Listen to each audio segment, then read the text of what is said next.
কোটি রাজাকারের হাতে যদি অস্ত্র ওঠে আপনারা কি থাকতে পারবেন? আপনারা মাঠে আসতে পারবেন? সরকারকে আমার একটা প্রশ্ন, আমরা তো হাতে অস্ত্র নেই নাই, আমরা খালি লাঠি আর ইট নিয়ে নামছি।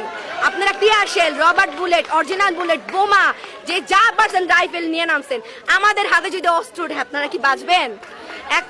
এটাই আপনার কাছে প্রশ্ন। আমরা অস্ত্র ধরি না, যে হাতে কলম ধরি সে হাতে অস্ত্র ধরতে আমরা দুইবার চিন্তা করি। আপনাদের মতো অমানিক হলে তা আমরা দেশ তো এইভাবেই চলে যাবে ভাই। বেশি চোখের সামনে এত দুর্ঘটনা দেখতেছেন, আপনি আজকে রাজপথে আছেন, আপনার কি ভয় লাগে না? ভয় ভাই, ভয় কি জিনিস সেটা আমি কখন বুঝছিলাম জানেন, যখন আমার সামনে ওই মেয়েটা 2 ভাগ করে ফেলছিল। তখন আমি বলছিলাম মেয়েটা যদি মরতে পারে, আর আমি মাঝখান দিয়ে বলছিলাম আর প্রোটেস্ট করবো না, কারণ আমার পায়ে রবার বুলেট লাগছিল। লাগার পরে আমার ফ্যামিলি একদমই না আমাকে আটকায় রাখছিল। তারপর যখন এই মেয়েটা মারা গেল আমি আর ঘরে থাকতেই পারি নাই, যে কেন ঘরে থাকবো ভাই। আজকে যদি আমার বোনটাও তো রাস্তা